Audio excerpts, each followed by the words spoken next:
laid out.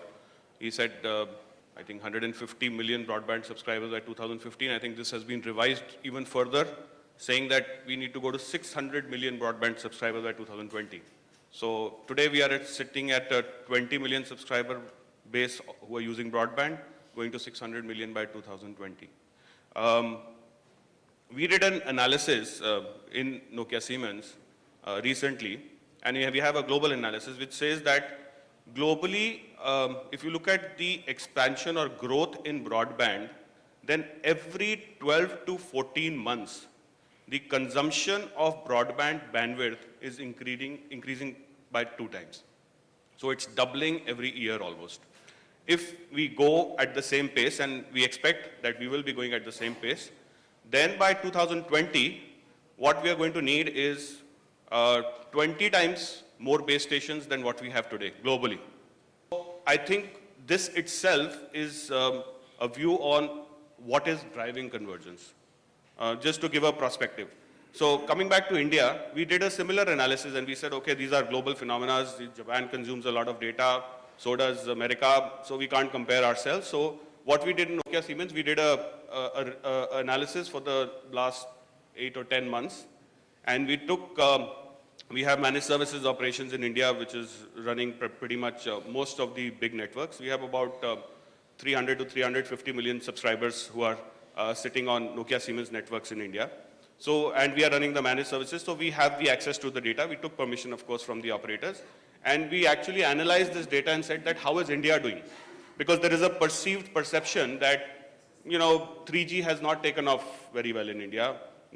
Data is not growing that well in India. But to our surprise, in 10 months, we are hitting exactly the same kind of figures.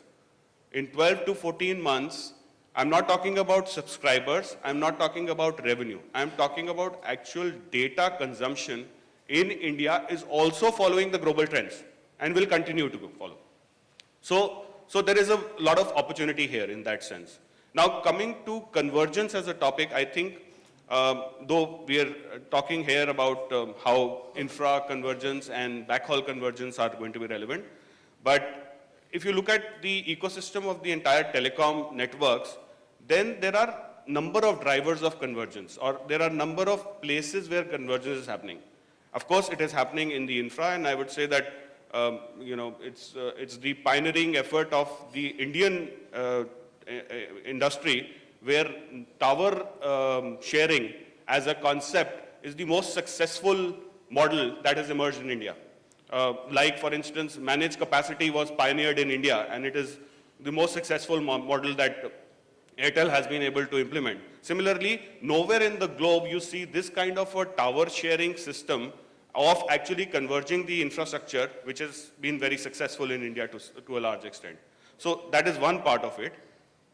Then comes the backhaul convergence. Of course, when you're on a tower and you have multiple sites on the tower, then there is a need, or there is a potential of taking the entire bandwidth out of that tower and taking it into one single pipe rather than having 4 pipes. So that is also a very important factor. Then you come to the network part. So there is a network convergence which is happening, which means that your base stations get converged, which means 2 operators can they use the same base station? Yes, it's practically possible. And it is going to get properly implemented or becoming a way of network evolutions going forward with the new NTP policy, which is talking about network sharing, spectrum sharing. All these things are going to be the catalyst for future convergence of networks. Then we come to service convergence. Today, if you go to an infra site, a Viom site or a Indus site, and there are 4 tenants there, then and Nokia Siemens is managing, maybe 2 out of those 4, then we are sending a separate team there to manage base station 1, a separate team to manage base station 2, and similarly somebody else might be managing 3 and 4. So there is a potential to maybe converge and say that only there is one team and the number of footfalls on that site can be reduced substantially, and we add some value.